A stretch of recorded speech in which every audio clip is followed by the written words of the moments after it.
خاموشی میں ایک سایہ جنم لیتا ہے، ایک خاموش مایوس چہرہ، ایک ایسا فنکار جس کے خواب ٹوٹ چکے تھے۔ وقت کے ساتھ وہ سایہ طاقت میں ڈھلتا گیا اور پھر بن گیا خوف کی علامت، ایک ایسا خوف جس نے پوری دنیا کو لپیٹ میں لے لیا۔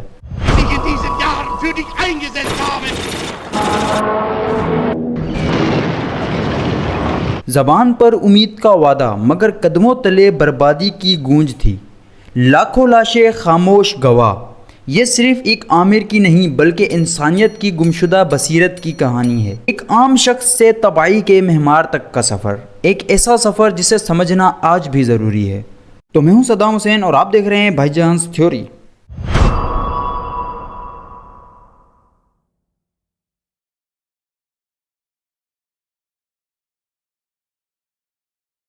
کہانی کی شروعات ہوتی ہے 20 اپریل سال 1899 آسٹریا کے ایک چھوٹے ٹاؤن برناؤ سے، جہاں ایلوئس یعنی ہٹلر کے فادر اور کلارا یعنی ہٹلر کی مدر، ان کے یہاں ایک بچہ پیدا ہوا جس کا نام انہوں نے ایڈولف ہٹلر رکھا۔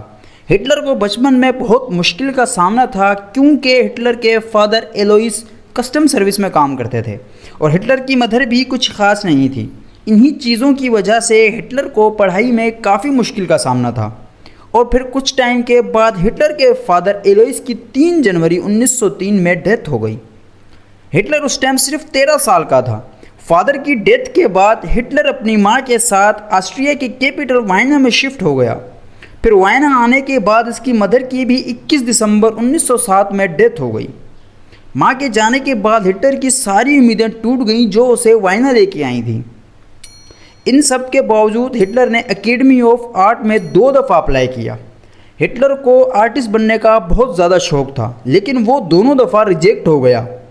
وہ ہاسٹل میں رہتا تھا اور کچن کا بچا ہوا کھانا کھاتا تھا اور پوسٹ کارڈ، پینٹنگ وغیرہ بیچ کر گزارا کرتا تھا۔ پھر 1913 میں فوج کی نوکری سے بچنے کے لیے اس نے وائنا سے جانے کا فیصلہ کیا کیونکہ وہ آسٹرین آرمی کو پسند نہیں کرتا تھا، اور جرمنی کے شہر منچ جا پہنچا۔ جرمنی آنے کے بعد بھی اس کی زندگی وہی پوسٹ کارڈ اور پینٹنگ پر ہی تھی۔ اسی دوران ہٹلر کو 1914 میں جرمن پولیس نے اریسٹ کیا، جو کہ ٹرننگ پوائنٹ تھا کیونکہ اس کے بعد اسے جرمن فوج میں شامل ہونے کا موقع ملا، اور یہیں سے شروعات ہوتی ہے دنیا کے موسٹ وانٹڈ ڈکٹیٹر کی۔ خاموشی ٹوٹنے کو تھی۔ ایک گولی چلی گویریلو پرنسپ کے ہاتھوں سے اور آسٹریا کے شہزادے ارچڈوک فرانز کی موت ہو جاتی ہے۔ پوری دنیا جو آگ میں ڈوبنے جا رہی تھی۔ یہ سال تھا 1914 اور یورپ ایک جنگ کے دہانے پر کھڑا ہو گیا۔ خندوقیں کھودی گئی، گولیاں برسائی گئیں، زمین لرز اٹھی۔ ایک نوجوان سپاہی خاموشی سے سب کچھ دیکھ رہا تھا۔ اس جنگ کے بعد سب کچھ بدلنے والا تھا۔ 1914 میں جب ورلڈ وار 1 شروع ہوئی، ہٹلر والنٹیئر تھا جرمنی آرمی میں۔ اس کا کام مغربی محاذ پر فرانس اور بیلجیم میں پیغامات پہنچانا تھا۔ اسے 2 دفعہ آئرن کلاس میڈل سے نوازا گیا اس کی بہادری کے لیے۔ اب اسے مزہ آنے لگا تھا ایک فوجی ہونے میں اور اسے پرپس ملا ملٹری لائف میں۔ لیکن 1918 میں جرمنی جنگ ہار گیا۔ اسے اس چیز کا بہت دکھ ہوا اور غصہ بھی آیا ان لوگوں پہ جو جرمنی کو اندر سے کھا رہے تھے۔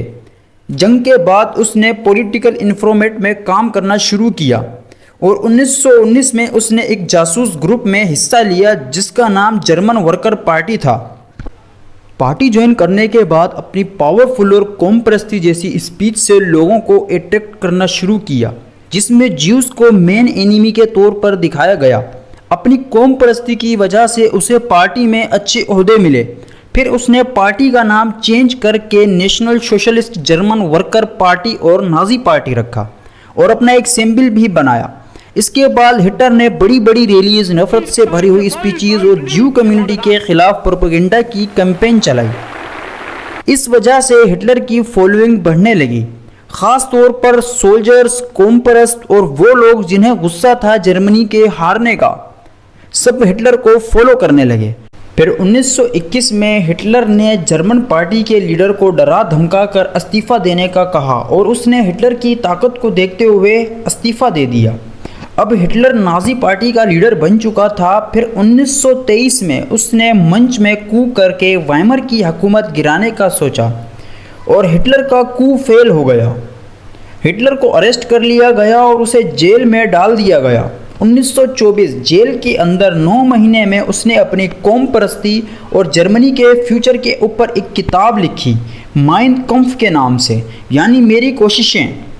آگے چل کے یہ کتاب نازی پروپیگنڈا کی چابی کے طور پر استعمال میں آئی۔ 1924 میں جب ہٹلر آزاد ہوا، اس نے پھر لیگل طریقے سے اپنی پارٹی کو دوبارہ پاور دینا شروع کر دی۔ اس نے ریلیز نکالی اور دوسری پارٹی کو ٹارگیٹ کیا اور اپنی قوم پرستی جیسے نظریے کو لوگوں کے سامنے رکھنا شروع کر دیا۔ 1929 کا سال جیسے جرمنی پہ کال بن کر ٹوٹا، لوگ بے روزگار ہو گئے، اکانومی بہت بری طرح سے نیچے آ گئی۔ اس چیز کا فائدہ ہٹلر کو ہوا، اس نے اس سب کی ذمہ داری وائمر گورنمنٹ اور جیوز پر ڈال دی۔ جرمنی کے لوگ بہت زیادہ غصے میں آ گئے اور باقی کام ہٹلر کی اسپیچ نے کر دیا۔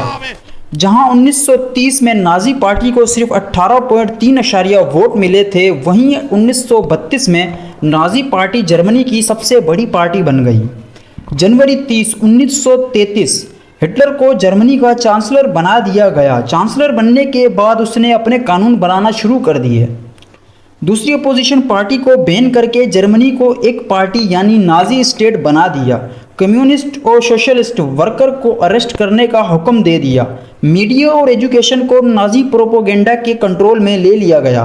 1934 پریزیڈنٹ ہنڈربرگ کی ڈیتھ ہو جاتی ہے اور ہٹلر پریزیڈنٹ اور چانسلر دونوں عہدے سنبھال لیتا ہے اور پھر اسے ایک نام کا ٹائٹل ملتا ہے، فوریہر۔ جرمنی کی آرمی ہٹلر کے ساتھ ہو جاتی ہے۔ School, youth organisation, church, court اور اکانومی ہٹلر کے نازی پروپیگنڈا کے انڈر آ جاتی ہے۔ 1935 میں وہ ایک لا پاس کرتا ہے نورمبرگ کے نام سے۔ اس میں جیو کو سٹیزن نہ دینا اور جیوز کا جرمن سے شادی کرنے پر پابندی لگانے کا حکم تھا۔ پورا جرمنی اب ہٹلر کے نازی پروپیگنڈا کے انڈر آ جاتا ہے۔ اب جرمنی کا ایک ہی رہنما تھا